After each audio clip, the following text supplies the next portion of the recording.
Good morning, welcome to Secret London with me, Mark Monroe, and today I'm off to North Korea.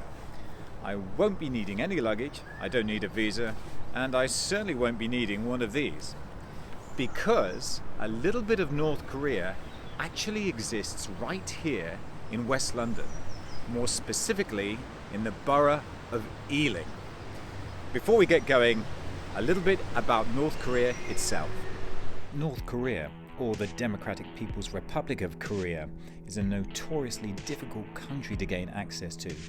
Essentially, it's a one-party state, a secretive state that keeps itself to itself.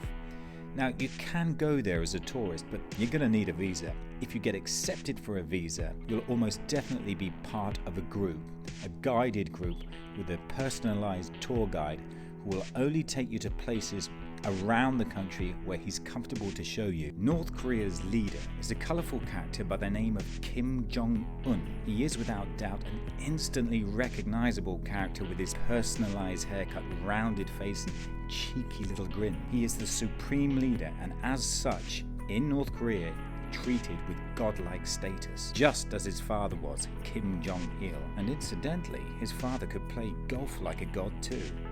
In 1994 at the Pyongyang Open, he carded an incredible 36 under par, which included 11 holes in one, and that was his first ever round of golf.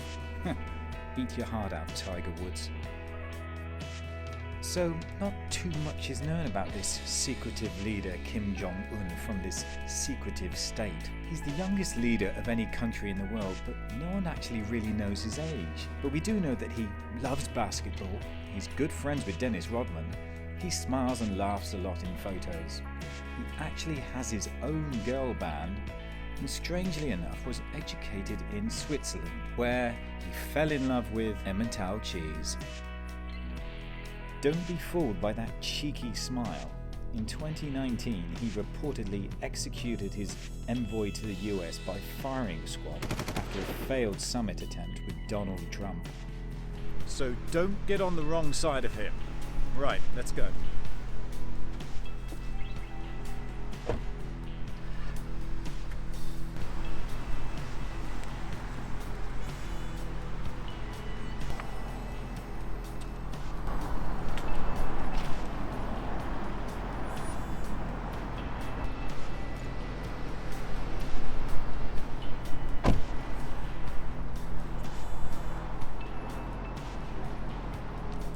And this is it, right behind me.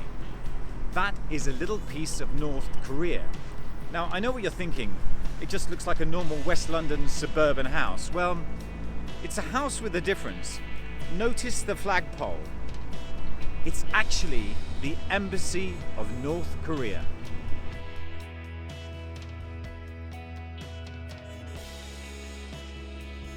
First of all, a bit about embassies.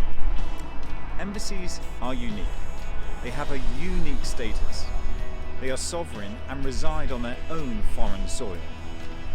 You can only enter an embassy with permission from the head of the embassy.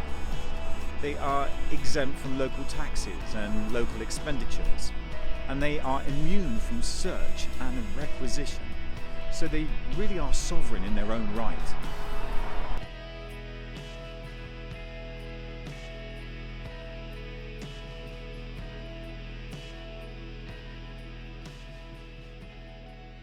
Just to prove how sovereign they are, if I was pregnant and I ran into this embassy and gave birth, the child I gave birth to would be a North Korean national. He or she would have a North Korean birth certificate. Though I think the biggest story there would probably be me giving birth. You may have heard about the case of Julian Assange, the co-founder of WikiLeaks. Well, he was being pursued by Swedish authorities on alleged sexual offences. When he was in London, he hot-footed it round to the Ecuadorian embassy, rang the front doorbell and asked for asylum. They granted him asylum. Not only that, the president of Ecuador gave him Ecuadorian citizenship. In the meantime, the Metropolitan Police and British authorities had surrounded the embassy, but they couldn't enter the embassy they were powerless to do anything. A 7-year standoff began.